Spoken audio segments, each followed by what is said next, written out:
Welcome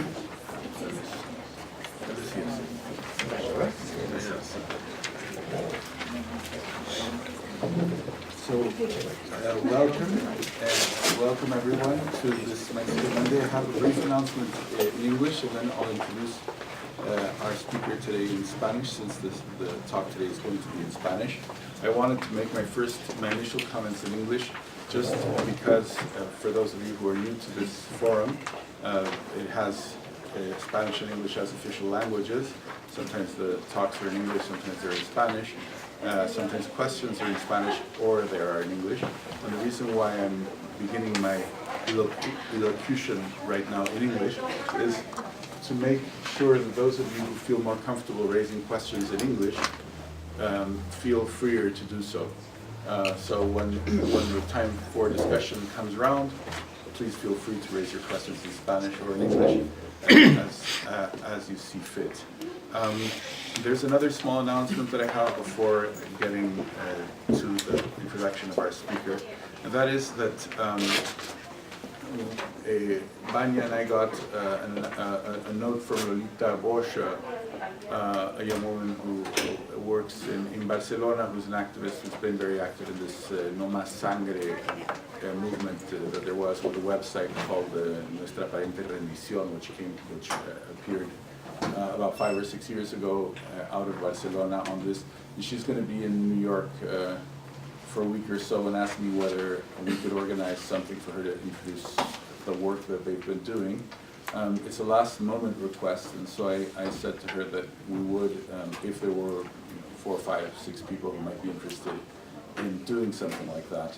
So I just wanted to have a brief show of hands to see if there were a few people who might be interested in meeting with Lolita Bosch. Maybe it would be, I think, about 10 days, 2 weeks.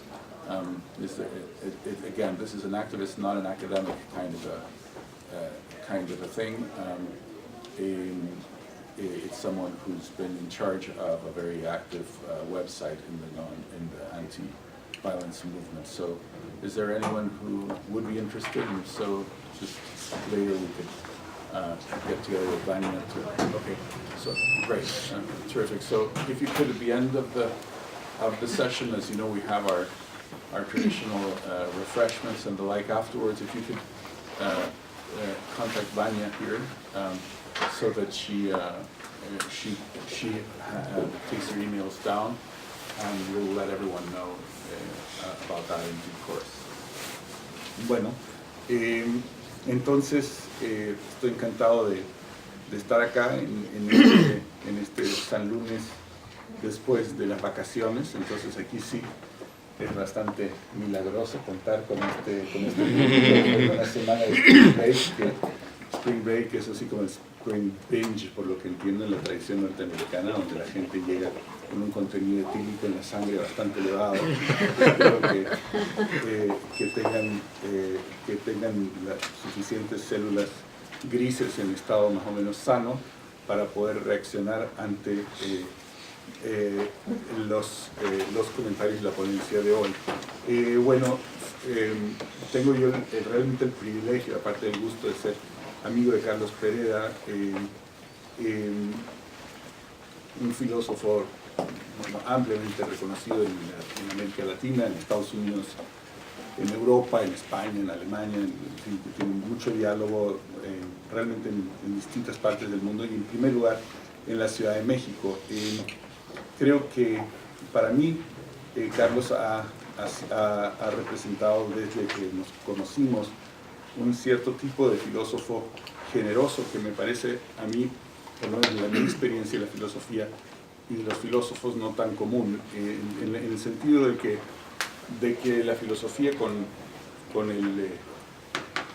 su atención característica al sentido de las palabras, con su atención a la epistemología y a la forma en que se construye el conocimiento, con su atención a la lógica, puede ser un espacio más bien intimidante para quienes no estamos formados en ese campo. Ha sido por lo menos mi experiencia con una buena parte de la filosofía como campo, y no necesariamente abierta, digamos, con una actitud de invitación, una invitación a diálogo. Y en ese sentido yo he sentido a Carlos en mi amistad con él, pero desde luego también en su obra, como alguien que sale como una tradición platónica, es decir, una tradición comprometida con el diálogo y comprometida con la filosofía como práctica cotidiana, como práctica que tiene intercambio, interacción y tracción, diría yo, en el día a día.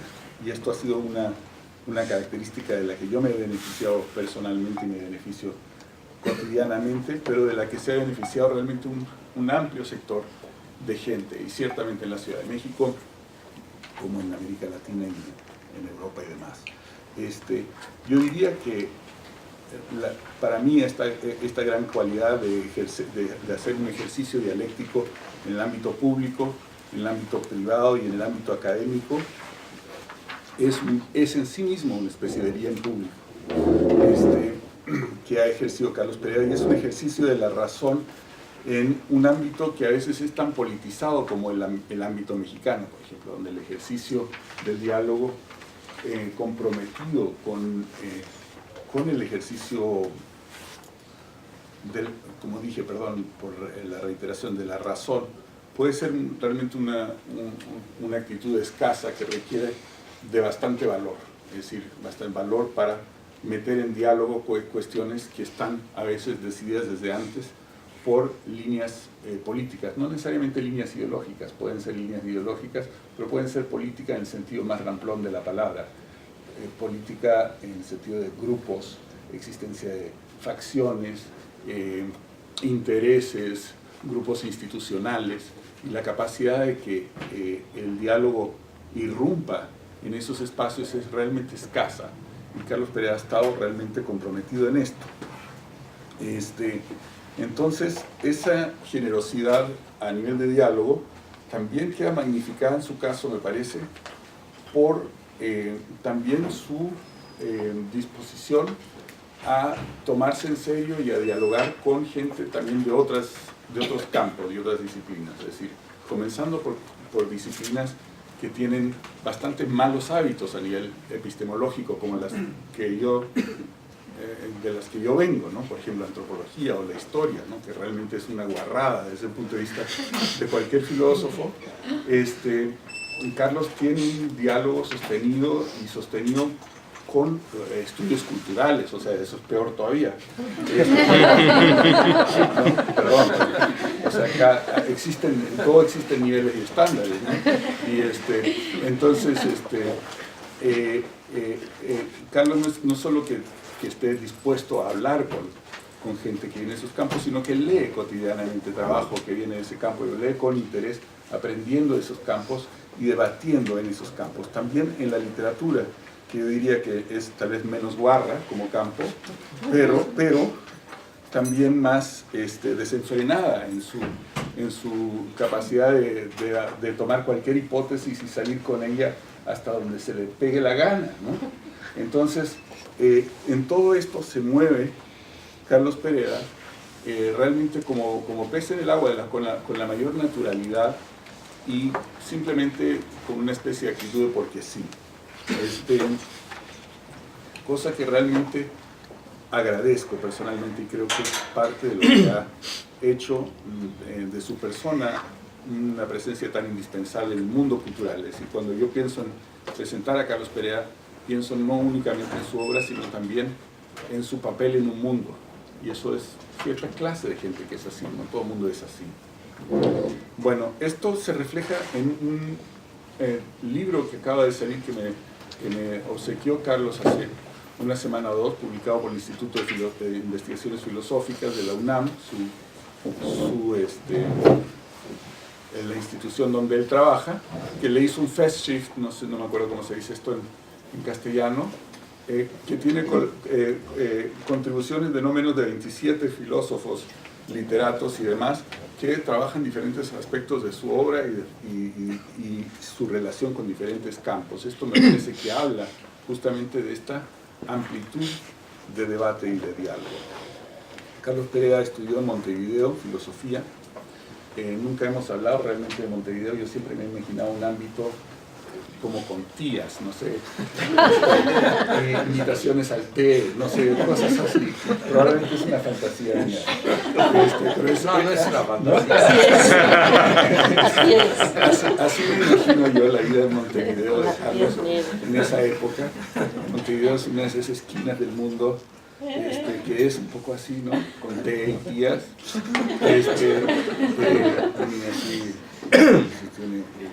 Esa cosa de añoranza, en mi caso de una especie de presque vécu, porque nunca lo viví, más que un déjà vu, pero sí algo conocido.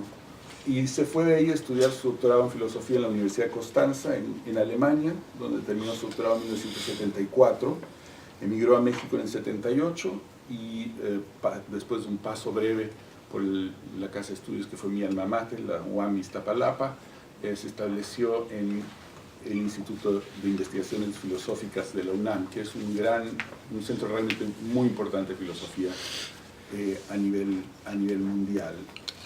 Es autor de 9 libros, entre los que destaca tal vez más conocidos La crítica de la razón arrogante, cosa que debería de hacerlo un personaje muy intimidante, por lo menos para mí, que soy bastante arrogante, pero la parte de razón siempre me dio como confianza.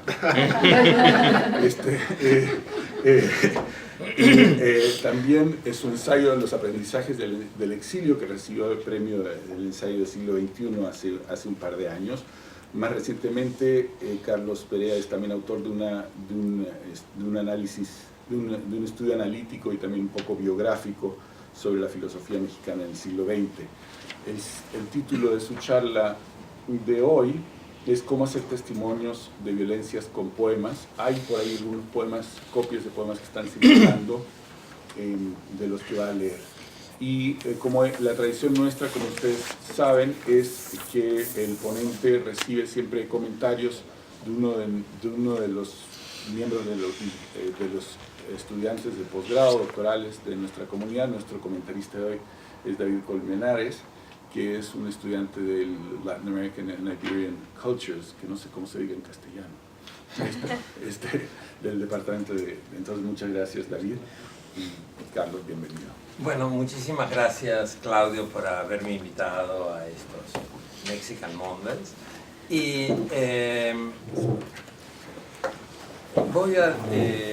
en realidad traje para hacer en México 2 proyectos. Uno era, o es, un proyecto de un libro sobre la libertad, y el otro proyecto, que no tenía nada que ver con este primer proyecto, era un libro sobre, que se iba a llamar, o se va a llamar, Experimentos de vida, una estética de la incertidumbre. Sobre este segundo proyecto no he escrito ni una línea mientras estoy en Nueva York. Me dediqué al primer proyecto, pero gracias a Claudio interrumpí ese primer proyecto y entonces escribí lo que en ese libro, que solo existe en la imaginación mía, sería el segundo capítulo. Bueno, entonces voy a leer durante un rato y espero que no se aburran demasiado. Cómo hacer testimonios de violencias con poemas.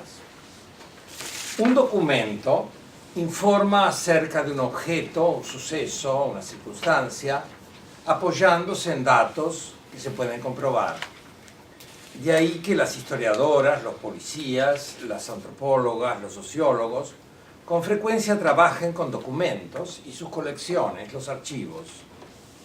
Así respaldan sus afirmaciones, o al menos las ilustran y les dan algún soporte. Por supuesto, cualquier artefacto se usa de varias maneras, no solo de acuerdo con el uso socialmente institucionalizado por el que se fabrica, y es notorio que nada impide usar un revólver para martillar un clavo y colgar acuarelas. Por eso, aunque los poemas no son documentos, como los revólveres no son martillos, usarlos como tales es común y en ocasiones tiene gran utilidad. De esta manera, a veces los poemas sirven para que un historiador o un sociólogo